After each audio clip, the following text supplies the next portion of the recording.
네, 우리 교회가 역사가 이제 한 30년이 되다 보니까 많은 분들이 우리 교회를 거쳐 가셨고, 또 가신 분들 중에는 늘 잊지 않고 기도해 주시고 또 관심을 가져주시고, 또 어떤 경우는 또 헌금으로 도우시는 여러분들이 계십니다. 그 중에서도 특별히 LA에 계시는 최도노 장로님, 거의 20년 저희 교회와 인연을 맺은 것은 한 20년 가까이 되는데, 그렇다고 저희 교회 멤버는 아니었습니다.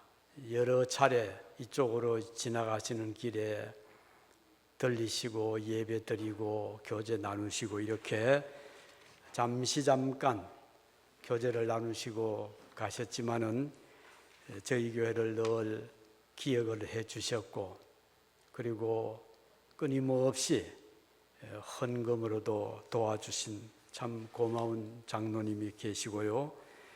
또 한국에 나가셨지만은 저희 교회를 위해서 애써주시는 또 분들도 많이 계십니다.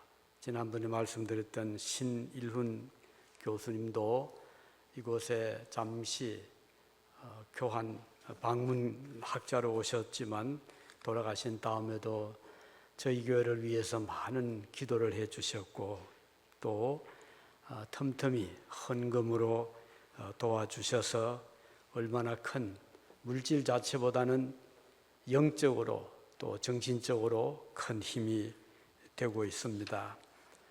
또 며칠 전에는 포틀랜드로 이사간 제미 집사님 잠깐 달려가는 길에 교회에 들려서 이런저런 이야기도 나누었고요. 또 헌금도 해 주었을 뿐 아니라 그런 이야기를 하면서 참 덕담을 해 주었습니다. 유진중앙교회 참 떠나고 나서 생각을 더 많이 했다고 하면서, 교회를 떠나보니까 참 유진중앙교회가 뜻깊은 교회였다, 매우 잊을 수 없는 교회였다는 이야기를 해 주었습니다. 참 많은 위로가 되었습니다. 우리가 함께 있을 때도 소중하지만 또 떠난 다음이라도 기억하고 기도로 교제 나누고 또 관심을 가지는 것은 또 어떤 의미에서는 더 뜻깊은 일이라고 생각을 합니다. 아무쪼록 저희 교회 거쳐간 많은 분들이 여러 지역에서 각계각층에서 활동을 하고 있습니다. 이 분들이 곳곳에서 하나님의 사명을 잘 감당하는 이런 분들이 되기를 우리 모두 계속 기도해 주시면 감사하겠습니다.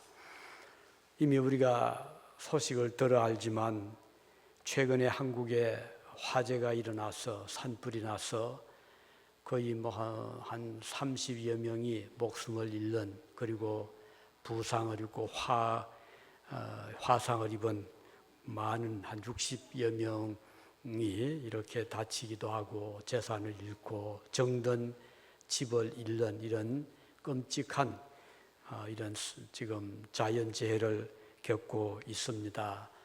또 미얀마에서는 강도 7.7, 이것은 웬만한 건물은 다 무너지는 정도의 지진이 나서 이 방콕까지 많은 피해를 입어서 그 현지로서는 1000여 명 목숨을 잃었다고 하지만 계속 그 숫자 올라가고 있고, 또 미국에서는 거의 10,000명 정도 목숨을 잃었을 것이다, 이렇게 추정을 하고 있습니다. 정말 큰 이런 자연재해가 아닐 수가 없고, 또 지금도 홍수, 태풍, 산불 등으로 세계 곳곳이 지금 많은 몸살을 겪고 있습니다.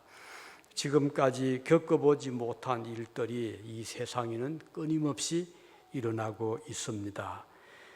가뭄, 홍수, 또 그 외에 기후의 변화로 인한 이런 사건, 사고들로 인해서 하루도 우리가 마음을 편히 쉴 수 없는 이 세상입니다. 이럴 때 우리는 마태복음 24장에서 예언한 대로 이 마지막 시대에 대한 이런 예수님의 경고, 하나님의 경고로 받아들이면서 이럴 때일수록 우리는 더욱 정신을 차리고 이 시대가 어떤 시대인가를 생각할 수 있기를 바랍니다.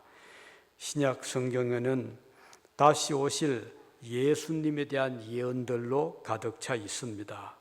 제자들이 예수님께 질문했죠.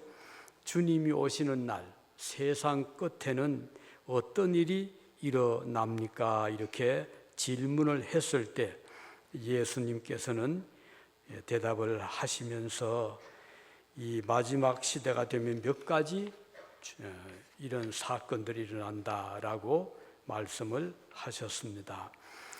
그 내용을 보면 주님이 오실 또는 세상 끝 말세가 다가오면 일어날 징조들이 몇 가지 예수님이 지적했는데 그 중에 한 가지는 사람들이 많이 사람들을 미혹하고 유혹하고 괴롭게 할 것이다 하는 내용입니다. 요즘 우리가 개인적으로도 걱정을 많이 하잖아요. 여러 가지 방법으로 사기를 당하는 경우들이 많이 있습니다. 은행 사기도 그렇고 전화 사기도 그렇고 요즘 온라인을 통해서 일어나는 사건들이 아주 많습니다. 마태복음 24장 4, 5절에 보면 너희가 사람의 미혹을 받지 않도록 주의하라 이런 말씀이 나옵니다. 참 불행하잖아요. 우리가 서로 믿고 의지해야 될 사람들인데 이 사람들을 우리가 경계해야 되니까 얼마나 불행한 일인지 모르겠습니다. 또 어떤 경우는 예수님의 이름, 하나님의 이름으로 나타나서 사람들을 혼돈시키는 이런 일도 일어날 것이라고 말씀했습니다.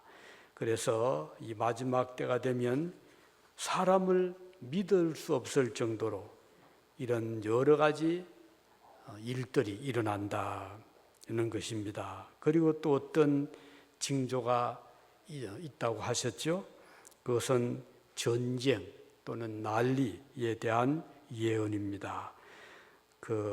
마태복음 24장 6절에서 8절을 보면 난리와 난리의 소문이 일어나고 민족 간의 전쟁, 나라 간의 분쟁이 일어날 것이고 그리고 여기에 더해서 또 여러 가지 기근, 지진이 일어날 것이라고 말씀하고 있습니다. 지금 우리가 이미 보고 있는 대로 이스라엘과 하마스의 전쟁, 또 최근에는 후티 반군에 대한 또 미국의 또 공격, 우크라이나 사태, 또 중국과 대만의 긴장, 남북 간의 긴장, 그 외에도 아프리카의 민족, 종족 간의 이런 끔찍한 아주 집단적인 살해, 이런 일들이 지금 일어나고 있어서 세계가 편안할 날이 없는 현실입니다. 이런 일들은 우연한 일이 아니라는 것을 우리는 압니다. 왜냐하면 성경에 이미 말세가 되면 난리와 난리, 전쟁이 일어날 것이라고 말씀을 하고 있기 때문입니다. 그리고 또 한 가지 마지막 때에 일어날 일은 믿는 자들을 만나기가 쉽지 않다는 것입니다. 사람들이 등을 돌리고 하나님을 떠나고 믿음을 저버리는 일들 일어난다. 그래서 누가복음 18장 8절에 보면 예수님께서 말씀하시기를 인자가 올 때에 믿음을 보겠느냐 이렇게 말씀을 하셨습니다. 인자가 올 때란 말씀은 주님의 재림의 때를 의미합니다. 주님께서 다시 오시는 그날에 세상에서 믿는 자들을 만나기가 쉽지 않다는 뜻입니다. 여기에 그치지 않습니다. 또 말씀하기를 그때 주님 오실 때죠.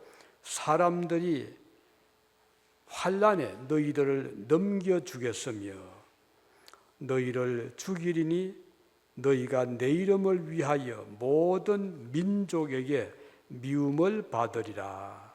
그때 많은 사람이 시험에 빠져 서로 잡아주고 서로 미워할 것이라 이렇게 말씀을 하고 있습니다. 이런 것들을 보면 오늘 이 세상은 결코 유토피아, 낙원이 될 수 없음을 알 수 있습니다.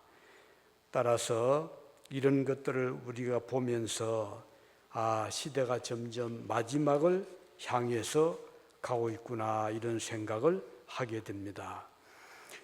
그리고 또 한 가지는 불법이 성함으로 법을 어기고 불법이 성함으로 많은 사람의 사랑이 식어지리라. 사랑을 찾기가 보기가 쉽지 않다는 것입니다. 그리고 불법이 성하기 때문에 온갖 수단 방법을 가리지 않고 자기의 이익을 취하려는 것이 오늘 마지막 시대의 모습이라는 것입니다. 도덕이 무너지고 질서가 무너지는, 그래서 이웃 간의 인간관계가 깨어지는 이런 시대가 바로 이 시대입니다. 우리는 이것들을 보면서 이제는 주님 오실 날이 멀지 않다는 짐작을 하게 됩니다. 그리고 또 한 가지 주님 오실 때 징조는 온 세상에 그럼에도 불구하고 복음이 전파될 것이라는 것입니다. 모든 천국 복음이 모든 민족에게 전거되기 위하여 온 세상에 전파되리니 그제야 끝이 오리라 라고 말씀했습니다.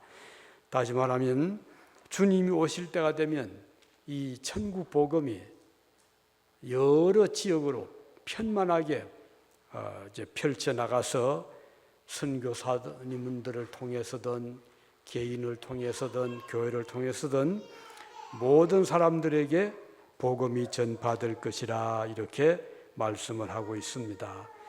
따라서 지금 물론 아직까지도 복음이 들어가지 않은 곳이 있기는 하지만 그래도 거의 다 지금 복음이 전파되고 있고, 이 말은 예수님이 오실 날이 멀지 않다는 것을 잘 증거를 해 줍니다.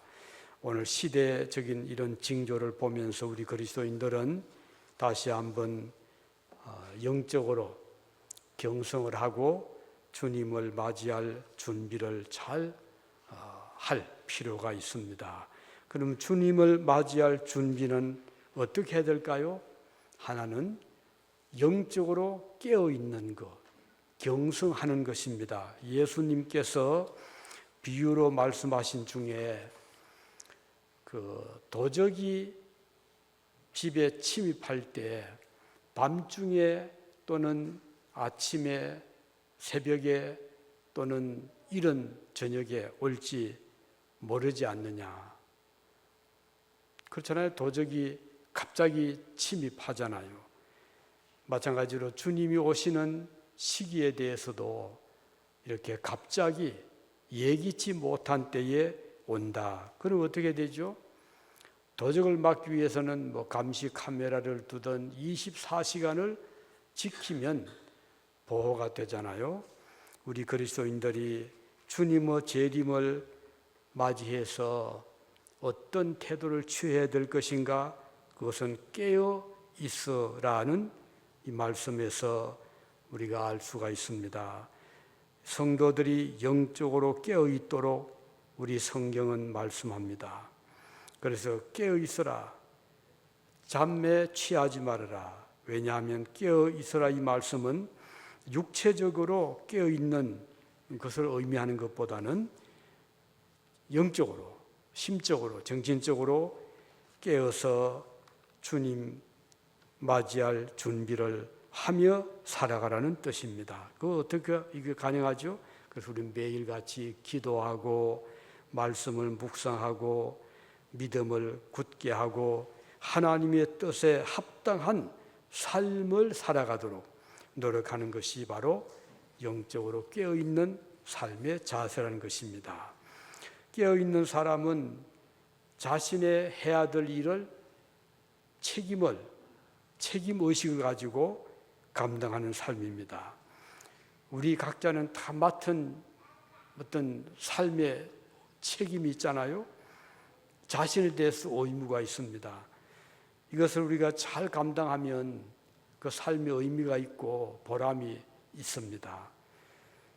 우리가 육신을 지키는 것도 어떻게 내 자신을 지키느냐에 따라서 적당한 운동 또는 적당한 영양 섭취 또 시간 관리 이런 것들을 잘 함으로써 우리의 육신의 건강이 유지가 되고 목숨이 연장이 되잖아요. 만일에 이것들을 무시하고 아무렇게나 살아간다면 리듬이 깨어지면 곧 건강에 큰 피해를 입게 되는 것입니다. 마찬가지로 영적으로도 우리가 깨어있는 자세는 내가 해야 될 일이 뭔가를 항상 생각하고 그 책임을 잘 감당하는 것, 이것이 바로 성도의 삶의 자세라는 것입니다.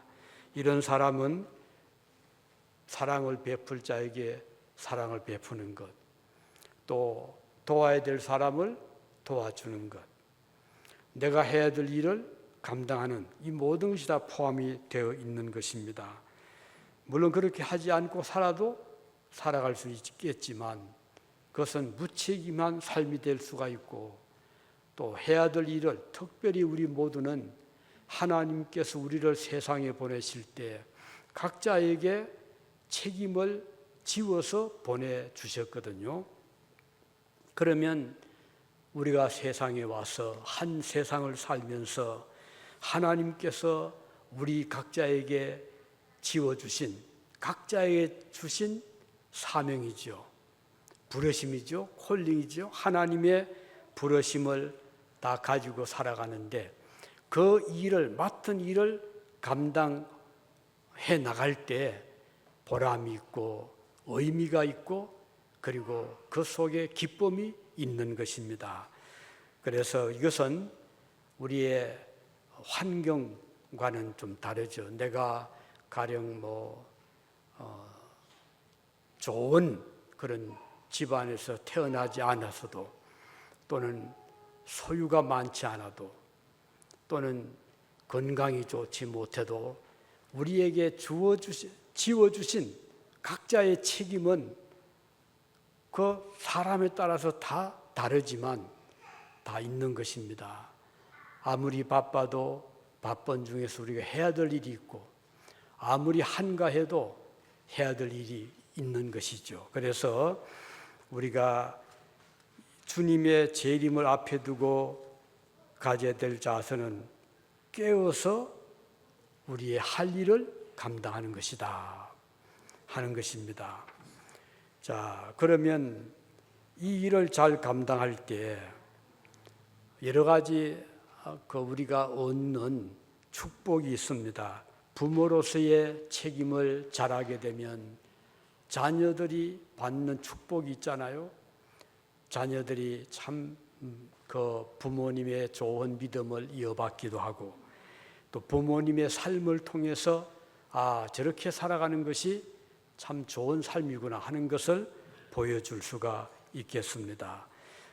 자, 깨어있어라. 또 한 가지는 빛의 갑옷을 입으라고 했습니다. 우리에게 어둠의 행위를 버리고 빛의 갑옷을 입으라고 12절에 말씀하고 있습니다. 자, 어둠과 빛의 대조지요. 어둠의 일을 벗어버리고 어둠의 행위를 벗어버리고 이것은 어둠은 죄와 연결이 되잖아요. 무질서와 연결이 되죠. 비질, 진리가 아닌 우리가 마땅히 살아야 되는 그 길을 가지 아니하는 이것을 어둠이라고 볼 수가 있습니다. 빛은 반대죠. 하나님께서 우리에게 지어주신 사명을 감당하며 살아가는 것, 그리고 바르게 올바르게 하나님의 법을 지키면서 또 진실되게 또 사랑의 실천을 하면서 살아가는 이것을 빛의 옷을 입는 것으로 말씀하고 있습니다. 빛의 갑옷은 하나님의 말씀을 따르고 그리스도의 가르침을 실천하는 것을 의미합니다. 우리의 믿음, 소망, 사랑, 의로움, 진리 등은 우리가 입어야 할 갑옷이 어떠한 것인가를 보여줍니다. 우리의 덕목, 삶의 덕목이죠. 우리를 죄로부터 보호하고 하나님께 더 가까이 나가게 하는 것입니다. 빛의 갑옷을 입는 것은 하루하루의 삶에서 하나님의 말씀, 지극히 적은 부분이라도 실천하는 것을 의미합니다. 이것은 기도를 통하여 하나님의 뜻을 깨닫고, 그리고 우리 인간 간의, 성도 간의, 이웃 간의 교제를 통하여 그 이웃에게 우리가 베풀 수 있는 것이 무엇인가? 사랑에 또는 좋은 덕담에 또는 우리의 작은 정성에 이웃들은 큰 기쁨을 얻고 또 이런 교제를 통해서 삶의 의미를 찾게 되는 것입니다. 우리의 한마디의 좋은 말에, 격려의 말에 우리의 친구, 우리의 이웃은 힘을 얻게 되고 우리의 지극히 작은 한 그릇의 냉수의 그 섬김이 이웃에게는 큰 힘이 될 수가 있는 것입니다.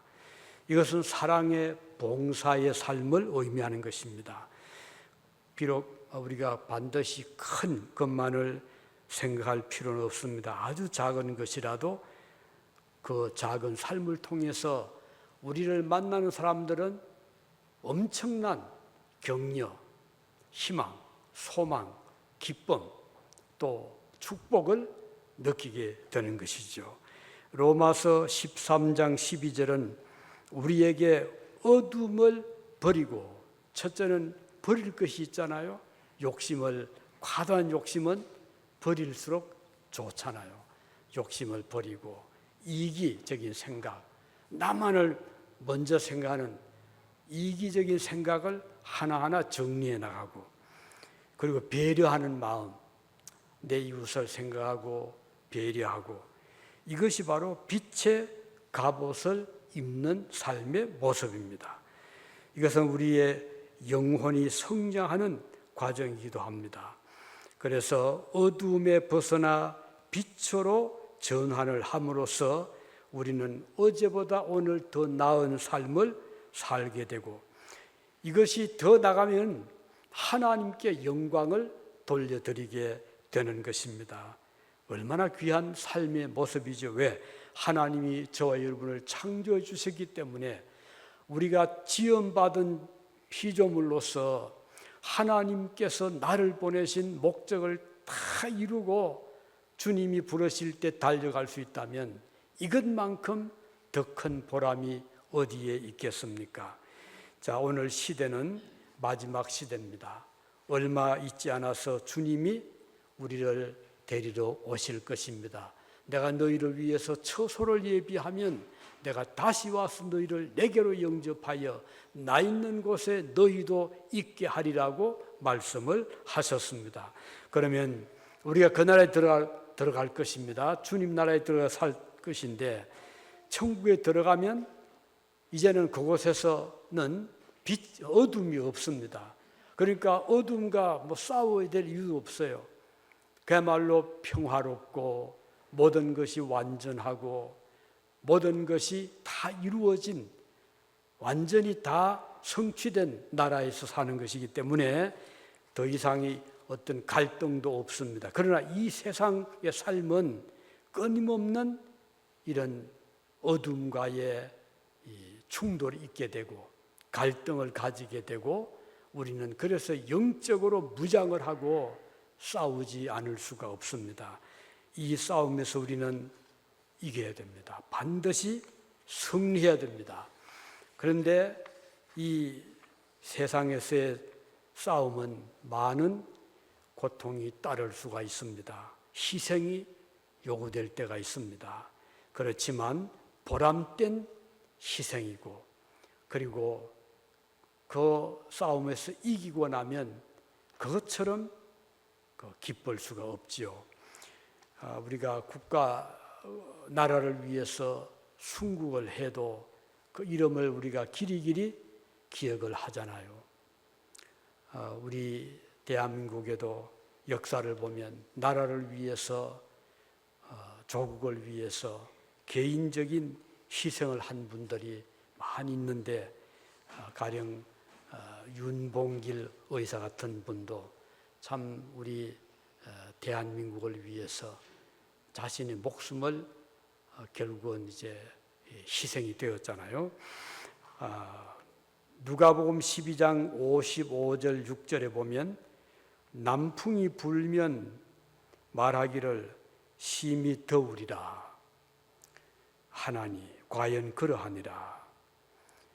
너희가 천지의 기상은 분별할 줄 알면서 어찌 이 시대를 분변치 못하느냐. 우리 주님께서 하신 말씀인데요. 가령 저녁에 노을이 뜨면 내일 날이 맑겠구나.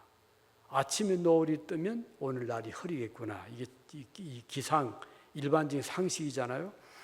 우리가 하늘의 노을을 보고 또는 남풍이 불어오는 것을 보고 혹은 서풍이 불어오는 것을 보고 기후를 예측을 하면서 어찌하여 이 시대를 너희가 분변치 못하느냐. 주님이 하신 말씀입니다. 이제 말씀을 맺겠습니다. 오늘 우리는 몇 가지 말씀을 나누었습니다. 이 시대가 보여주는 징조는 주님이 오실 날이 멀지 않다는 것입니다. 어떤 징조죠?